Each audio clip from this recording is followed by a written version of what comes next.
We are live. Good morning. Good morning. It's another Conversations with Compassion. It's me. It's Helen Ferguson. If you don't know me, I'm Helen, and I'm a specialist trauma therapist and coach, helping and supporting high-performing, high-achieving women who have experienced trauma, emotional overwhelm, and challenging life experiences, emotionally and psychologically recover from those in order for them to feel confident and in their self-belief, their self-worth, and in their value, in the value that they give themselves. So I have been doing that for over 2 decades now. I've been working with trauma for over 2 decades now.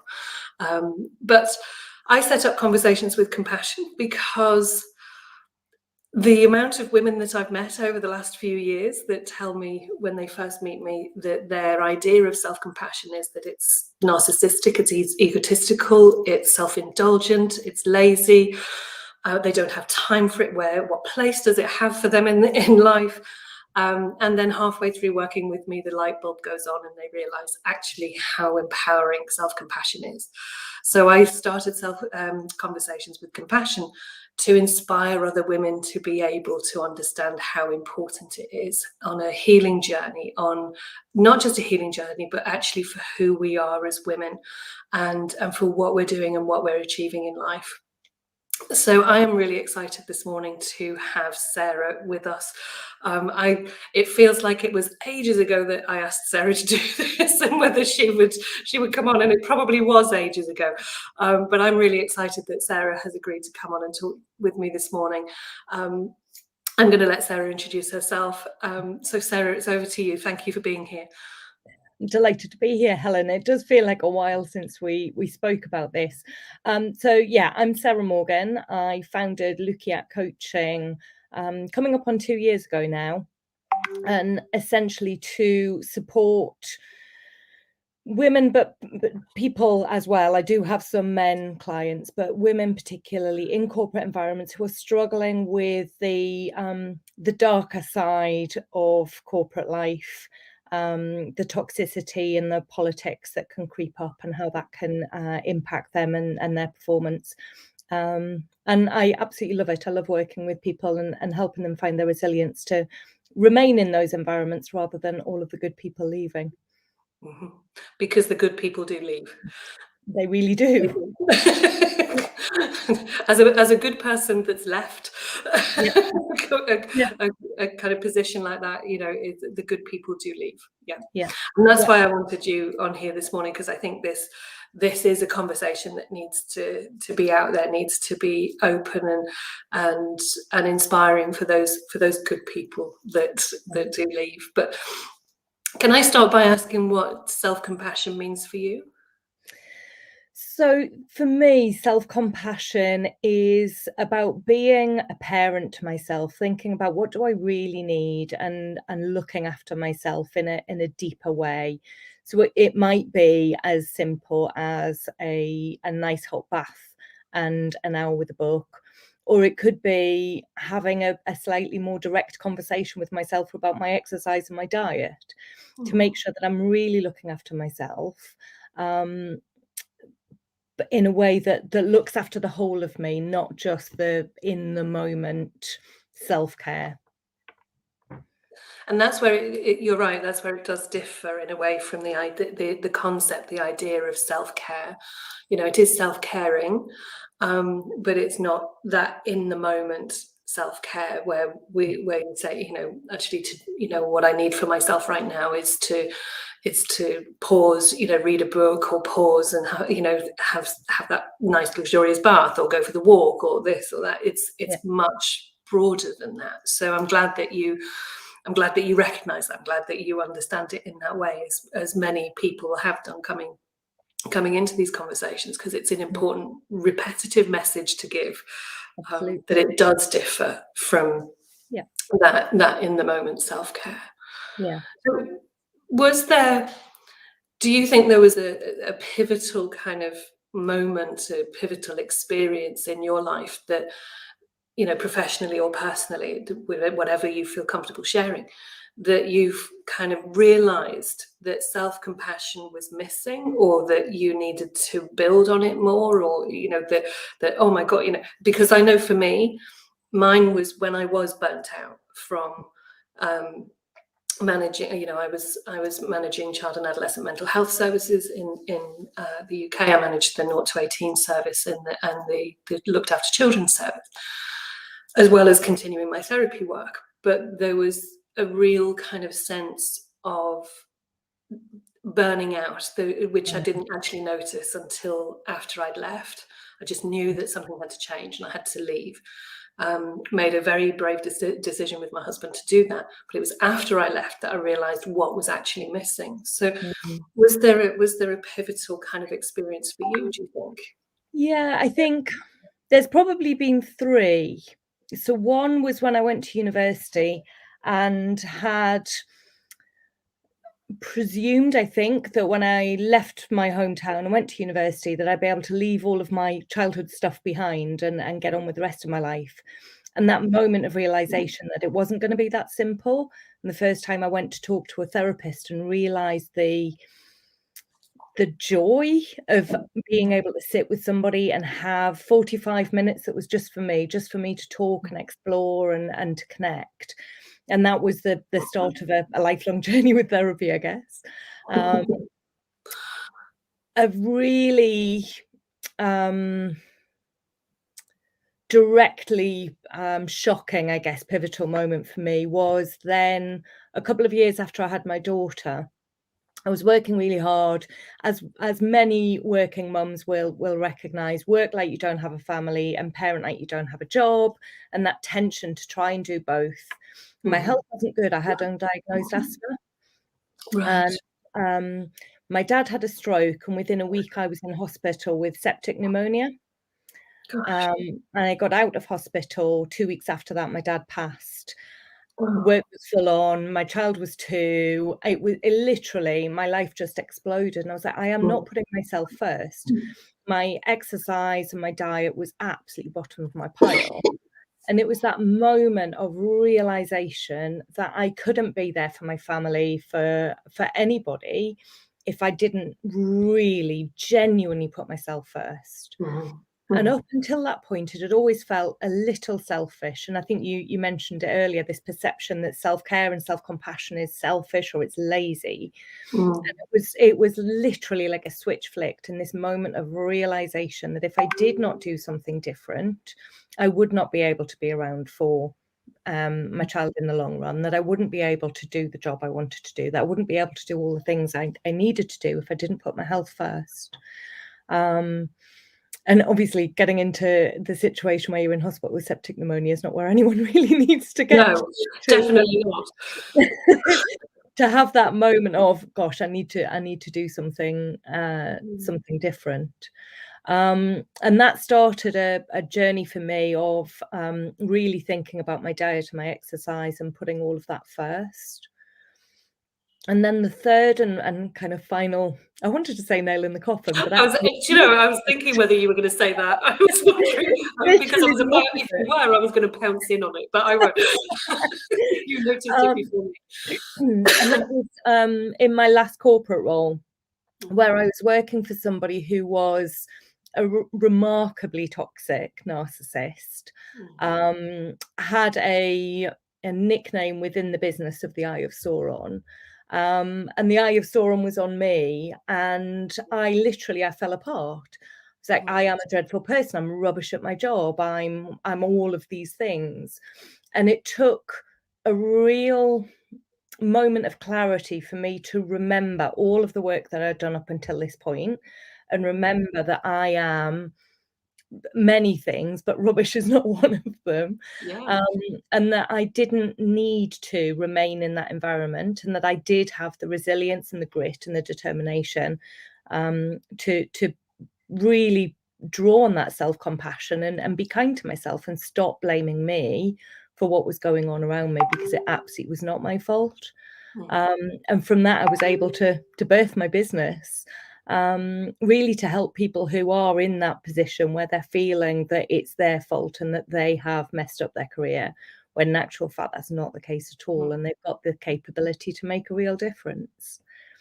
So that was a very long answer to a short question. No, it was a great answer to a short question. Because actually, to be able to differentiate, because that's why I gave my example. There are other examples that I could give of many things that have happened, but I suppose that was the one for me that was kind of the defining moment of no more. I'm not too many negatives, but not looking after myself anymore. And you're right. What your latter experience, the latter one that you were talking about, actually, what was happening was this sense of shame that was coming from the way that this person was behaving towards you. The projection then of shame that I'm rubbish, I'm bad, I'm not good enough, and then the actual antidote to shame is self-compassion. And so to be able to stand in that moment, in those moments, and after those, and to say, actually, I'm not that. That's them. That's what they're doing. That's their behavior. Actually, who I am is this. And to then be able to develop, and use a birth your business from that is an incredible thing. But the layers before those were very deeply personal ones, and hugely impactful on then the latter one that happens. So you end up with these kind of layers, and then this pivotal kind of experience that goes, no, not going to have it. It's not going to happen to you. Yeah. Do you think there were? Sorry, go on. I was just going to say, it's really interesting that you talk about layers, because it's like through my therapeutic work, I've taken off all of the layers to get to the nub of it all. And then in terms of my development, I've added on more and different layers and development layers. So it's kind of stripping it back, but also building it back up again. The way because the way I describe it when I'm working with anyone is that, think of it, and I try to do it in a soft way, because I think it's better to think about these things in a nicer way for yourself, rather than seeing it as barbed wire or something, or spikes around you. That think about the story, the narrative of it being a ribbon that's wrapped around you. That seems to get tighter and tighter and tighter, and they're the narrative of experiences. They're the narrative of the way that people have behaved toward you. That's their story. It's their perception. Whenever I'm working with anyone, I say, what we're going to do is we're going to gently take that ribbon off, because it doesn't belong to you. Underneath that ribbon, there is the end of another ribbon that's actually yours, and that's what needs to be pulled and wrapped around you, and that's your safety, that's your security, that's your true self, that's your real self. And so it is exactly that. It's taking away one element that doesn't belong to you, that isn't yours, that's somebody else's, and actually discovering the end of what is actually you, and pulling that out and wrapping that around you instead. Excuse me, voice is going. So that is the way I describe it. Yeah, that's a beautiful way of describing it. Yeah. It's much, because those stories, those experiences can feel like barbed wire. But if you start to think about them in a different way, if you start to just kind of shift your perception, shift your mindset around what they look like, who they belong to, whose tone of voice it is, whose story it is, whose narrative, whose critique, then you start to say, it doesn't belong to me at all. Yes. Yeah. Yeah, absolutely. Yeah. That's a lovely way of looking at it. I do come up with nice ways of having to help people with very, very difficult experiences and stories and challenges. And most of the women I work with, have experienced childhood trauma. That's really kind of because I specialised in child child abuse and child sexual abuse than a lot of the women, not all, but a lot of the women I've worked with, have experienced that childhood trauma, but not necessarily remembered that until they're in their late 30s, early 40s. There was one lady, early 60s. So, but they know that there's something. They know that there's something that's overwhelming them. Yes. It's not the absolute, but those are the majority of the women. That's been the historical kind of story. Yes. But anyway, that was me going off piece. I go off piece sometimes. Sorry. No, and I think it's a sad truism that there are too many of us who've had those experiences in our childhood, and I think the more of us who can be honest and open about that, the less alone others feel. Yes. So yeah, it's an important conversation. It is important, and a lot of the women. I'm generalizing here. I mean, there are women that I work with where they've experienced grief, or their trauma has been domestic abuse in relationships. Because as an attachment therapist, I'm able to kind of I'm able to kind of then support the relationships that are ongoing. Yeah. And so I've just realised I actually do quite a lot, but there's several things that I work with. But it is an important conversation to have, because it's not something that should be hidden. But one of the things that a lot of people struggle with is actually being able to say the words. There are women that come to me that can't look at me. They just know that they need me. They need they like what they've heard, they've read, they like what they've read on my website, they've heard other people's testimonials, but they've thought, I need that, but I don't know whether I can speak about it yet. And that's a difficult one. So I sit, my experience of compassion and providing compassion is about sitting with that pain. Is being able to sit with that pain and not fill the space and wait and have a level of patience that isn't about wanting to solve the problem straight away, but just being in that moment, being with that space, being with that energy, being with that pain, and letting someone be able to eventually say what they need to say. And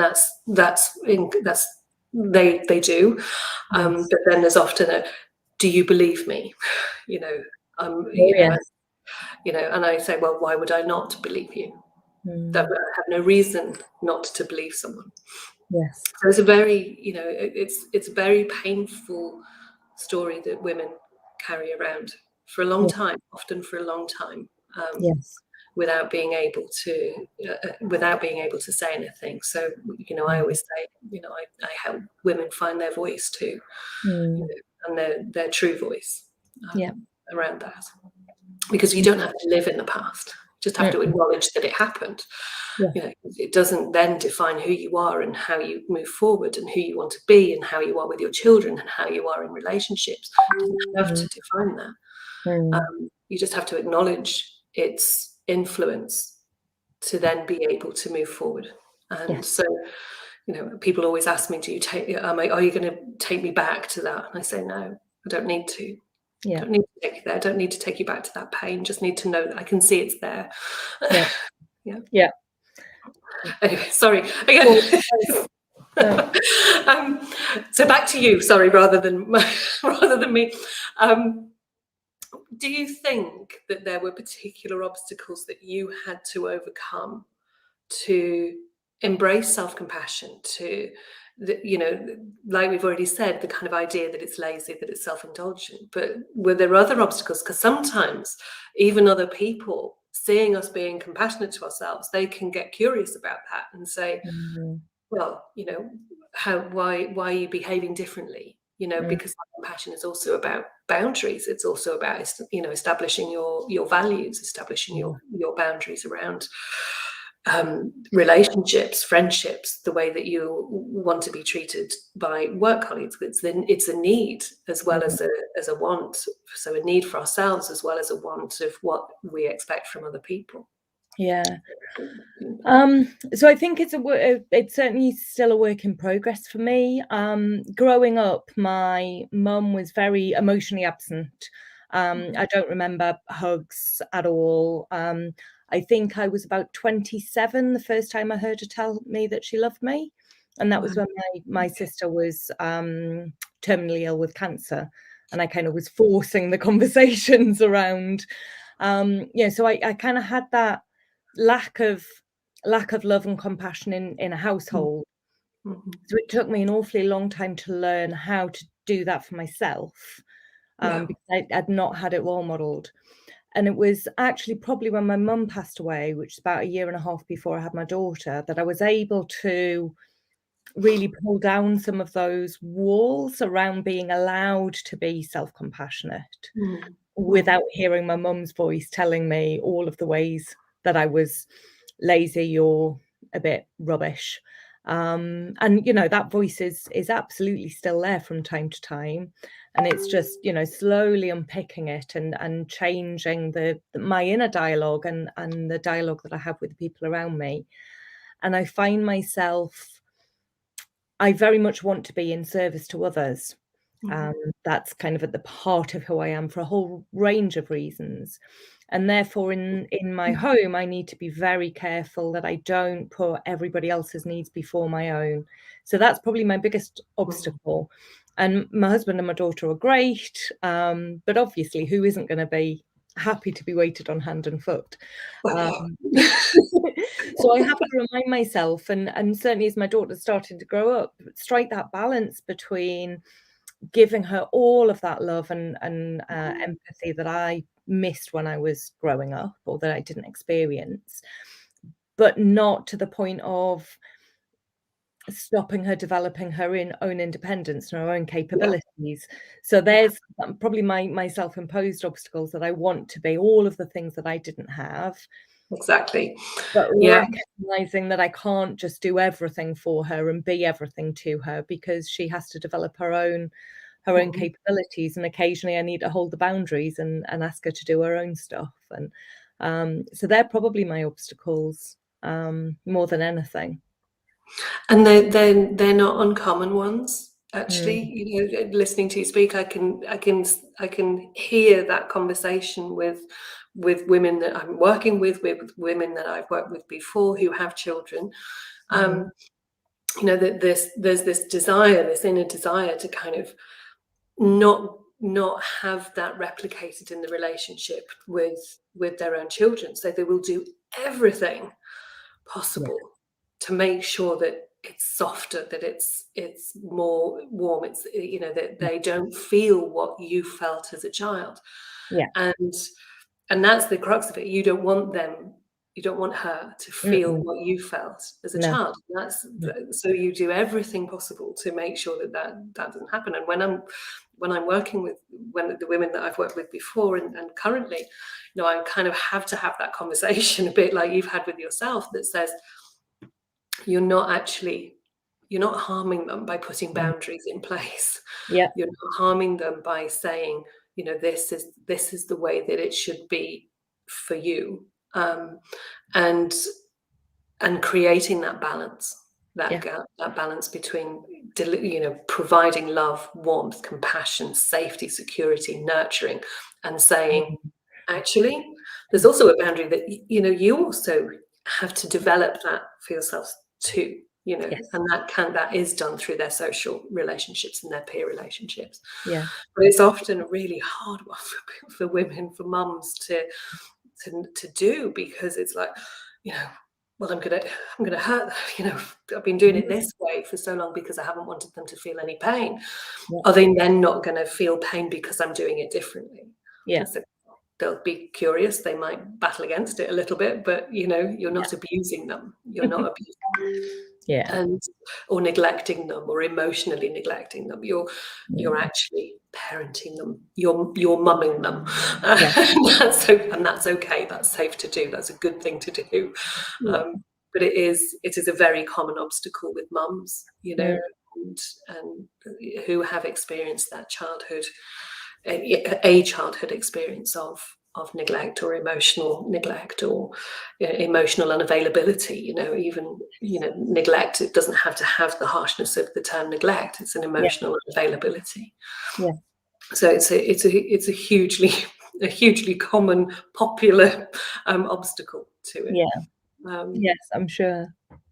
But it's, you know, it's do you feel that it's an obstacle that you are overcoming? Is it something that, yeah, okay. Yeah, and it's what I love is my ability to have open conversations with her in a Mhm. way that would, you know, it would have been anathema to my mum.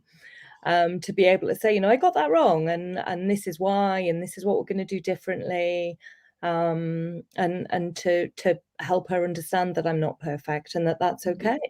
Yeah. So it doesn't suddenly become a massive thing when you're 25 and you go, oh, hang on, my parents weren't perfect. What's that about? How did I not notice? God Exactly. damn it, why weren't they perfect? Yeah. And actually that brings me back to the self-compassion, those moments of, oh, I've really messed that up. You know, I let my whatever it was spill out into my parenting. And that moment of, you know, that's okay, because I can Mhm. have a conversation about it. I can forgive myself. I can ask her to forgive me. We can have a conversation. We can both grow from it. Yes. And that is immensely compassionate to myself and to her. Yeah. And it kind of feels like generational healing at the same time. Yeah. It absolutely is. And what you're describing is that process of interactive repair that comes that is absolutely about a safe and secure attachment relationship, that when there are disruptions to it, they can be small, they can be massive, but they can be small, that it's an acknowledgement, a noticing, an acknowledgement of, oh, you know, I did get that wrong, actually. You know, I wasn't quite kind of as responsive, or in the way that I wanted to respond, or in the way that I wanted to do things.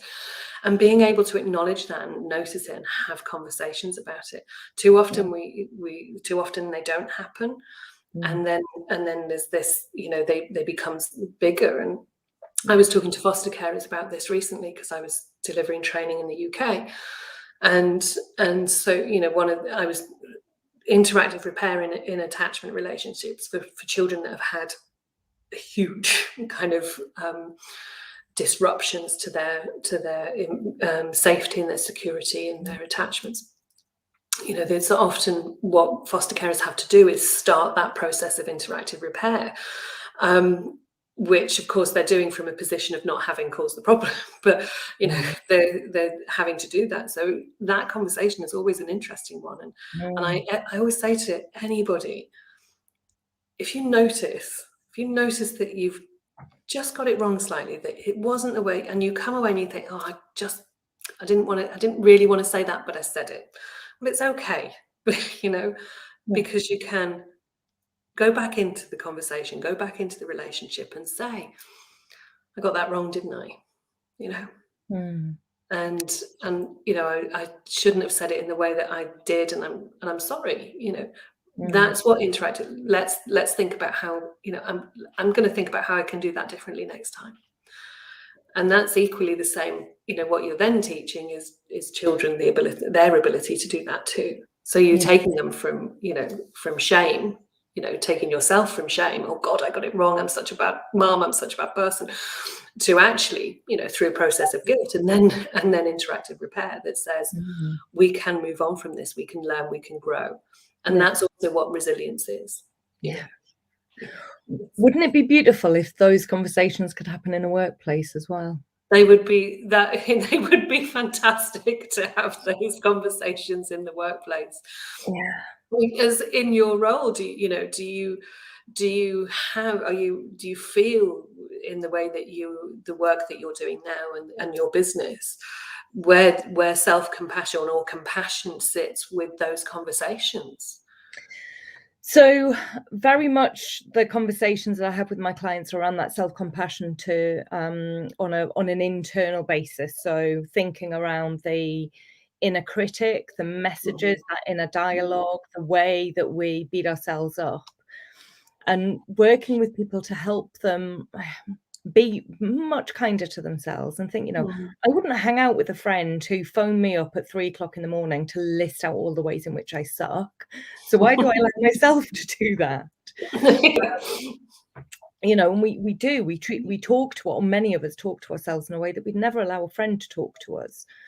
So helping people unpack what those messages are, why they're telling themselves those messages, and to find a kinder response. So it's not developing the Louise Hay affirmation, stand in the mirror and say, I'm wonderful, but finding words that really resonate for an individual that they can use to help be more self-compassionate in a working context, and obviously in a personal context as well.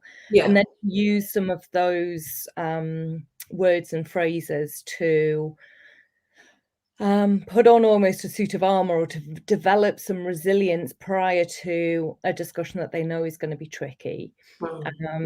And then, you know, working through how to have those difficult conversations, how to use nonviolent communication, how to improve the dialogue within the workplace, but primarily starting off with improving the dialogue with yourself. With themselves. Yeah, absolutely. Because if you can because you forgive me if I'm wrong, you work with leaders as well. Yes. So do you find that there is a space for a conversation around, maybe not calling it compassion for them because they might struggle with that idea, but having a conversation about that kind of process being important in the workplace? I mean, I worked in an environment. The sun is now coming across this. I'm going to go blind in a minute. But I worked in an environment which externally, you know, as a mental health service, is working with children and families, and, you know, very complex mental health difficulties with children. And I worked with the foster carers and adopted parents as well, so with their own trauma. You know, externally is a really compassionate, you know, empathic, compassionate process. What I found was the systems and processes within, and the relationships actually within the background of that, the internal processes were not compassionate. They were supportive in terms of kind of supervision, in terms of being able to think, you know, in mentorship and things like that. But the systems and processes, the demands, the expectations, and the way people were treated then within those concepts was not compassionate at all. And that's what led me to leave. Because the disparity between providing compassion but not receiving it in order to do the job was, you know, was too much. It's, you can't sustain that. You certainly in that environment, it's a really, well, it was NHS at the time. I know it's gone private now, but, you know, it's or it's not private. What's the other term? Anyway, it doesn't matter. But, you know, there should be a correlation between being able to provide compassion, to be able to do your job, to develop compassion for yourself, remove that self-critical thinking that you were talking about, but receiving a compassionate response from, while still obviously having to do the job, you know, but receiving a compassionate response rather than the one that you received from that boss, which was shame. Yeah, absolutely. So unfortunately is maybe the right word. The truly toxic bosses out there aren't coming to me for coaching just yet.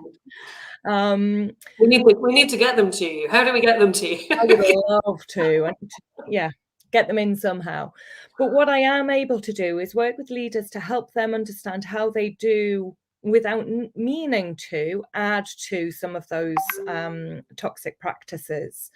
How, particularly when they're under stress and under pressure, what they have as their strengths generally can be overplayed to become a weakness, to become a derailer, and to help them understand how that impacts the people around them and their reputation, and how they can balance those things and to bring other aspects of their personality to play, to be more rounded and to cope with those stresses and pressures in a more positive way. I don't know whether you've ever come across the Hogan Assessments. I absolutely love that because it gives you an insight into how you can, you know, the darker side of your personality, because we all have that. We all have it. How we can derail ourselves because we get so focused on something that we think is going to be helpful, without necessarily having the recognition of how other people experience that. And that's one of the things I love about coaching, that shining a light on how other people see you, but you don't necessarily know that about yourself. And enabling someone to grow that awareness, and therefore choose a better path. And if we can end up with more people who aren't out and out toxic bosses, but are in leadership roles with greater self-awareness and with the resilience to be, it's an awful phrase, but I can't think of a nicer way of saying it, a stander-upper. To stand up to somebody who is more toxic, who is just out and out narcissistic or sociopathic or Machiavellian, to be able to say, no, I'm not going to accept that. I'm going to stand up for the people in my team or the other people in the organization. I'm going to call out your behavior for what it is, because it takes an absolute strength to do that. It absolutely does.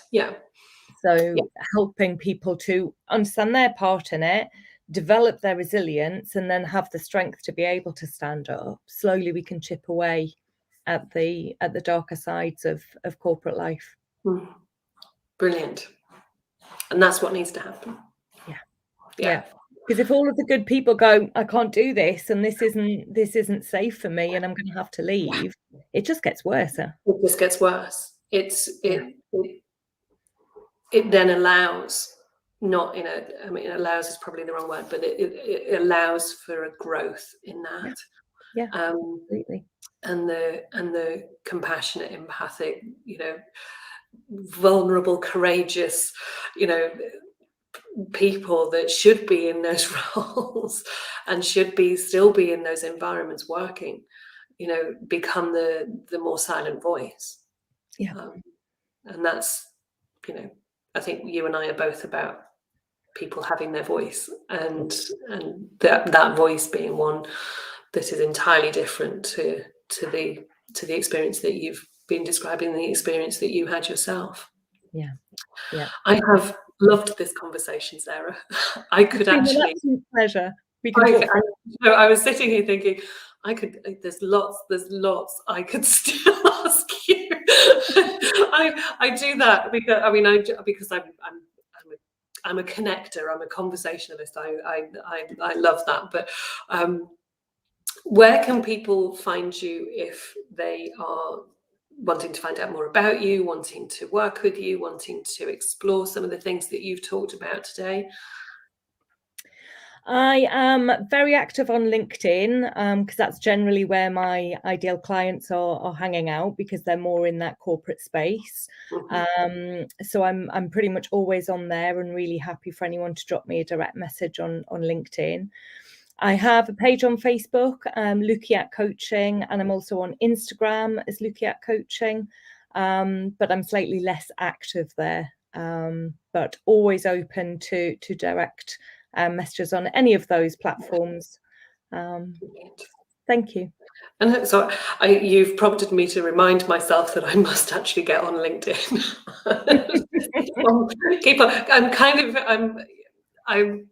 I get overwhelmed, actually, if I'm honest, with all the social media stuff. So, I love what I do. I love doing it. I struggle with the social media aspect, but I'm the idea of another social media platform. But I kind of think LinkedIn is slightly different to Instagram and Facebook. So I must get on LinkedIn, and when I do, I will connect with you there. It's really interesting. I had perceived that it was essentially a CV repository and people only went there to find a job. And I don't know whether it's simply the last 2 years and the people working from home and COVID has changed it. But it is actually a very social platform. Okay. So then I may have the wrong perception of it. And that's what I need to do. And the sun is, I'm having to move further and further back. The sun, even though I covered the window, it's coming and coming and coming. If anybody is watching this, also, please connect with or when anybody's watching this, I know a lot of it gets watched on YouTube and on replay on Facebook and Instagram, actually.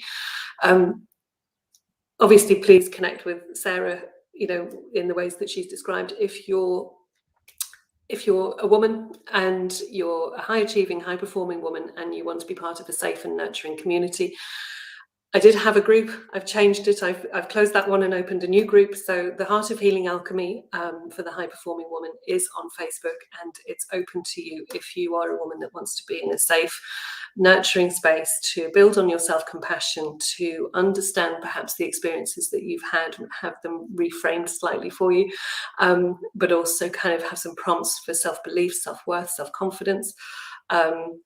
Be part of these conversations as well. And then the Heart of Healing Alchemy for the high performing woman is for you on Facebook. So please connect with me there if you want to. You'd be more than welcome. So that was my little plug for my group, because I noticed that I've been really rubbish at advertising it. And I need to up my game on that one. But yeah, that's but Sarah, I can't thank you enough for giving the time this morning, and I genuinely mean it when I say I could have a much longer conversation with you, and I wonder whether it would be good actually at some point to come back to the conversation in a couple of months' time and just, you know, carry on and have it as a part 2 of Conversations with Compassion with Sarah. And I would love to do that. It would be wonderful if you would, and I just think it's such an important conversation to have, and especially around the work that you do, and especially around the people that the women and the men sometimes that you're working with too. I think just it's a hugely important conversation. So thank you for being here. Thank you for giving the time this morning. I know how busy you are, but thank you for giving the time this morning to do this. You're very welcome. It's been an absolute delight, Helen, as ever, to chat with you. And yeah, I'd be really happy to come back and look at part 2. Brilliant. And before I'm blinded by the sun and nobody, I'm going to say goodbye and thank you again. And if when you're watching this and anybody that wants to comment, we will of course reply to the comments when we can. All right. So thank you. Take care. Thank you. Thanks.